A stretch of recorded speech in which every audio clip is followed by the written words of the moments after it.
Amigas e amigos, à medida em que o debate eleitoral aflora, as questões essenciais do país emergem e cria-se, assim, as condições para se debater com o povo, debater os rumos do país, a situação do país, as propostas para o país.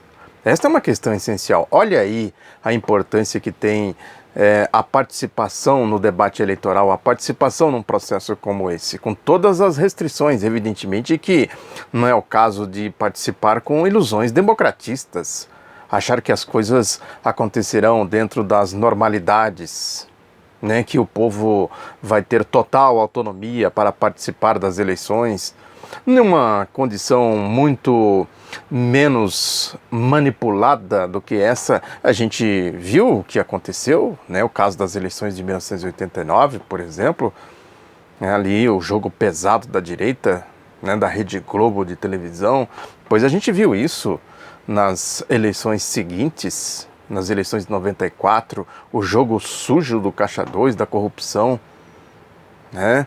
A reeleição do Fernando Henrique Cardoso, que foi a aprovação da emenda da reeleição, um processo de corrupção desbragada, abertamente, um processo abertamente corrupto, confessamente corrupto. Eu falei aqui já há algum tempo, né, os depoimentos daquele banqueiro, José Eduardo de Andrade Vieira, que era do Banco Bamerindos, era o que participava do esquema ali, do Caixa 2, Eu falei do Ike Batista, já nas eleições de 1994, ele disse naquela época, não disse agora, nessa farsa aí da Lava Jato, disse naquela época, assim como o banqueiro. Né? Ou seja, a coisa era descarada, né? Abertamente corrupta. Né? E por isso que aconteceu, né? O reinado, como se dizia, no reinado do Fernando Henrique Cardoso, que era a ditadura do projeto neoliberal. A ditadura, né, ali daquele pensamento, daquela ideia. Né? Não tinha mediação, não tinha democracia, podemos dizer assim, do ponto de vista do debate. Existia democracia formal, né, da Constituição e tudo mais, que, aliás, eles fizeram de tudo para deformar, para atacar a Constituição. Né? Já em 1993, fizeram uma ofensiva ali, que eles queriam fazer a revisão constitucional. Muitos há de se lembrar disso. E depois o Fernando Henrique, com as medidas provisórias e tudo mais, botou a equipe econômica dele tomando conta de todo o governo. Todos os ministérios praticamente tinham economista, né, no seu comando, economista entre aspas, né, politiqueiro, gente das negociatas. Tem um caso clássico do Ministério do Trabalho, com a tentativa deles de destruir a chamada Era Vargas. Fernando Henrique Cardoso, no dia que ele assumiu, ele apontou para o seu ministro do Trabalho, que era o Paulo Paiva, um economista, e disse que a missão mais importante do governo dele seria destruir a Era Vargas, que ele chamou de apodrecida. Esse era o sentido de tudo isso. Aí montou a turma dourada, né, como dizia o Pedro Malan, que era o czar daquele processo, lá da PUC do Rio de Janeiro, né, botou aquela gente toda ali, Helena Landau, na presidência do BNDES, enfim, uma turminha ali, barra pesada, né, gente do mundo financeiro, né, desse submundo aí da politicagem, etc e tal. Gustavo Franco, aquele arrogante, petulante, está aí de vez em quando, ela aparece aí na mídia, foi até para um partido aí, né, era uma espécie de guru do Fernando Henrique Cardoso, um consultor, vivia lá na copa e cozinha, como se dizia antigamente, do Palácio do Planalto, né, confabulando com o Fernando Henrique Cardoso. Fizeram o que fizeram, a privataria, a roubalheira, né, destruir o país, o que foi o projeto neoliberal. Tem uma lógica regendo tudo isso, eu tenho falado, é importante a gente entender essas coisas. O que é um governo? Né? As forças que se mobilizam para montar um governo, constituir um governo. Ali era a elite, a direita, aí nessa turma que vive aí na farra financeira, né, assaltando o erário, né, assaltando o Estado. Eles não estão nem aí para a democracia, para a Constituição, isso é empecilho para eles. Tudo isso é empecilho para eles. Esse negócio de Lula, fazer Bolsa Família, tem um editorial no jornal Folha de São Paulo hoje dizendo que o Bolsa Família foi limpado, né? Foi depurado, alguma coisa assim, né? Tirou do Bolsa Família essa carga de propaganda política. Olha aí, quando se fala do povo e tudo mais, quer dizer, tem as coisas, quando se trata do povo, tem que limpar tudo, tira povo daí, esse negócio de povo, tomar consciência da importância que tem um programa como esse, não só para alimentar as pessoas, né? Tem toda uma dinâmica, cria uma dinâmica econômica, né? A questão das crianças na escola, tudo isso que a Folha ataca, né? Quando a Folha diz que a carga política, não sei, é tudo isso aí. Dizer, bom, é importante, você tem aí a Bolsa Família, mas ponha o seu filho na escola. É importante que a agricultura familiar, né, abasteça, cria-se um sistema, né, que isso gera emprego, gera renda, dinamiza a economia, tudo mais. Tudo isso é carga política no editorial da Folha. O sentido, portanto, dar uma esmolinha aí para esse povo.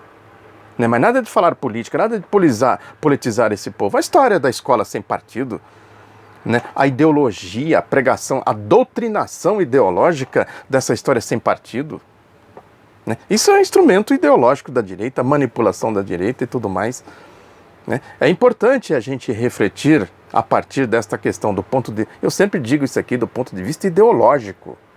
O que é ideologia? Um conjunto de ideias que traduz interesses de classes.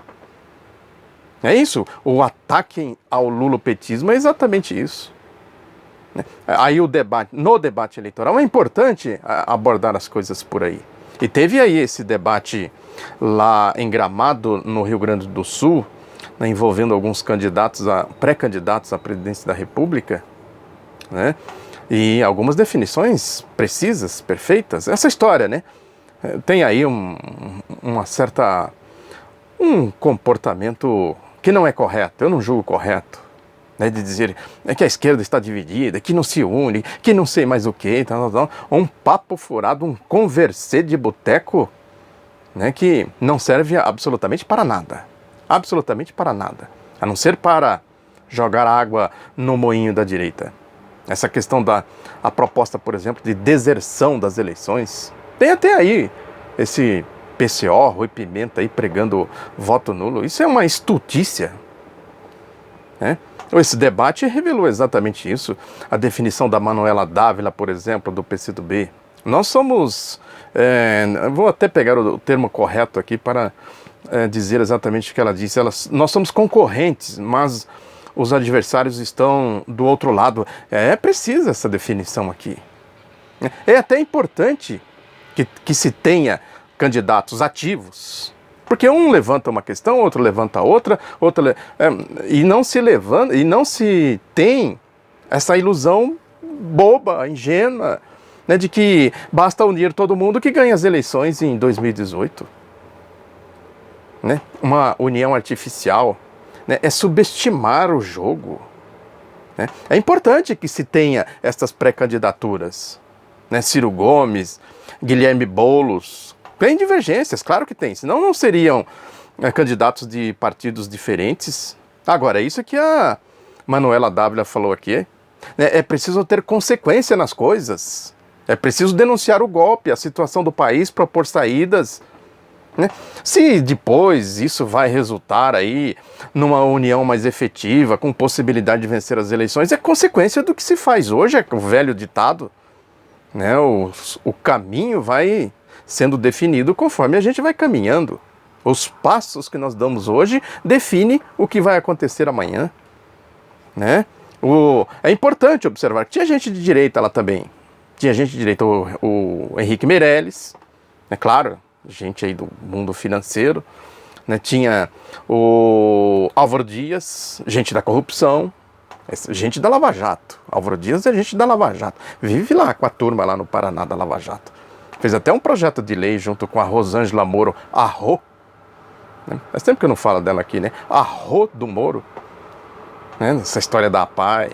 É uma sem vergonhice a história lá de Maringá, ele enfiado nisso até o pescoço, do roubo em valores atualizados, segundo dizem, chega a R$1 bilhão. Quem se beneficiou disso? Álvaro Dias, senhor Álvaro Dias, conhecidíssimo malandrão, corrupto, né? Claramente corrupto, na história da farsa do mensalão, né, como ele atuou ali, como um cachorro louco. Depois perdeu espaço entre os tucanos, e aí fica agora aí com essa discurseira. E ele pegou exatamente por aí. O Ciro Gomes falou coisas importantes ali, ele disse, está entre aspas aqui, né, que ele disse, quem manda no país não é o judiciário extrapolando lei, não é jovem do Ministério Público, é a turma do quequequé, aquela turma lá que vive no quequequé, o quequequé do Sérgio Moro, o quequequé do Deltan Dallagnol, né, o quequequé do Robertson Pozobon. Eu comentei aqui muito dessa história de quequequé deles. Gente, até publiquei um vídeo, já tem um certo tempo que isso aconteceu, eu publiquei aqui, né, quero até registrar como as pessoas se manifestaram, as pessoas que fizeram comentários aqui. Um pastor aí, acho que é Valadão, não sei o que Valadão, não me lembro exato, acho que é André Valadão, alguma coisa assim, dando piti, né, porque os, entre aspas, fiéis deram as costas para o Deltan Dallagnol. Ninguém quer ouvir quequequé. Vai fazer quequequé na quequequé. Sabe, essa história. A não ser os cachorros loucos, os oportunistas, tem muitos oportunistas aí importantes, seguindo esse tipo de gente. Dessa craco-igrejolândia, né? O tráfico da fé, né? Esse movimento que tem aí de traficantes da fé. Tem Magno Malta, Silas Malafaia, etc, etc. Não dá pra, né? É isso, tudo, como eles transformam tudo em mercadoria, consequentemente, né, no mercado não tem escrúpulo, não tem lei, não tem ética. Né? É o mundo cão, isso aí é o mundo cão, né, que eles transformam tudo em mercadorias. Né? A ética é mercadoria, compra e vende. O falso combate à corrupção é mercadoria. A fé do povo, eles também transformam isso em mercadoria. Aí a gente vai subindo, vai levando as coisas e tal, a gente chega nesse mundo da abstração, né, do PUM, do Partido Único da Mídia, né, essa ficção que eles criam e tal. O Álvaro Dias é totalmente envolvido nisso. Estava lá falando, falou também o Guilherme Boulos, né, falou coisas importantes sobre isso. O Poder Judiciário é fundamental para a República, mas tem suas competências e não pode extrapolá-las. Não pode se colocar acima do voto popular. Na democracia o povo decide em última instância. É isso quem está dando a dinâmica para a direita? É isso, a república do quer. Como é que o país vai ser governado pelo quer? Qualquer coisa que quer. Né? Vai lá na ONU, um discurso na ONU, quer. Vai discursar aí, falar sobre economia, quer. E quem vai, né, se enfiar nesse quer? Agora o Grupo Globo quer. É o que o Grupo Globo quer. E tem, evidentemente, a turma que se mexe, vai ser engolida por esses quer. Acontece que por trás dos quer tem um mundão aí de finanças, de dinheiro e tudo mais. Essa história aí, por exemplo, o Grupo Globo hoje detona de novo o Alckmin e o Temer. Eles tentam se aproximar, os setores interessados aí, né? A Fiesp da vida, o grupo do jornal Estado de São Paulo, né, que temem ser engolidos pelos que os quequequés representam. Eles tentam fazer isso aí. É só pegar os editoriais do jornal do Estado de São Paulo que eu tenho comentado aqui. Aliás, são editoriais de baixo nível. Essa história de Mortadela, por exemplo. Editoriais de cachorros loucos. É o nível dessa gente. É um baixo nível, é uma baixaria. É a mesma baixaria de Carlos Fernando dos Santos Lima, de Deltan Dallagnol, de Sérgio Moro. É um mundo de trapaças, de malandros. A gente fica olhando, prestando atenção no quer, e fica olhando, mas como é que pode um ser chegar a esse ponto de cinismo? Agora eles vivem nisso aí, né? Isso aí. O mundo deles é isso aí. Olha para um lado é cinismo, olha para o outro lado é cinismo. Malandros, esses pastores, né, que manipulam a fé do povo, a ética do povo, que eu tenho falado aqui, o verdadeiro sentimento religioso do povo. Tem sim religiões que precisam ser respeitadas, né, denominações importantes, né, setores da Igreja Católica, progressistas, democráticos, tem falado muito, isso precisa ser respeitado.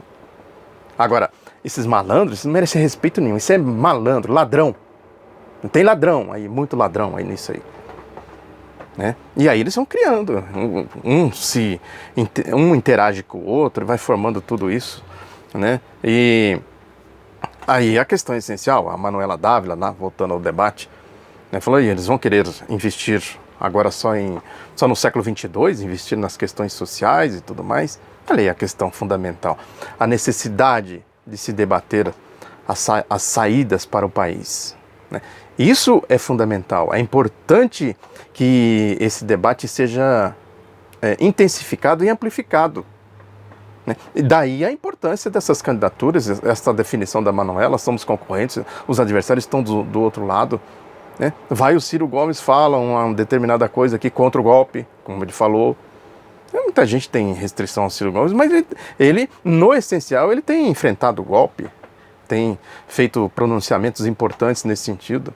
A Manuela Dávila, então, tem se destacado muito positivamente, assim como o Guilherme Boulos. Olha a importância de tudo isso. Põe os pré-candidatos, debatem, levantam as questões e tudo mais.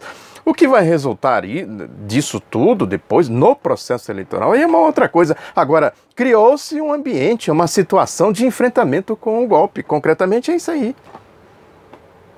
Esta é a questão essencial. Enfrentar o golpe, né, do ponto de vista ideológico, do ponto de vista programático. E é assim que vai se formando essa frente ampla, né, acumulando forças, trazendo gente, né, sem dar cotoveladas, sem oportunismo, entre aspas, de esquerda, de deserção das eleições, de pregação de voto nulo. Isso é oportunismo, malandragem. É isso aí mesmo. É oportunismo, gente querendo se aparecer aí nessas contradições todas que se formam, né? No essencial é preciso levar adiante o enfrentamento ideológico, o debate programático para se combater o golpe. É isso aí. Muito obrigado pela atenção, divulgue Outro Lado da Notícia, um abraço, até a próxima.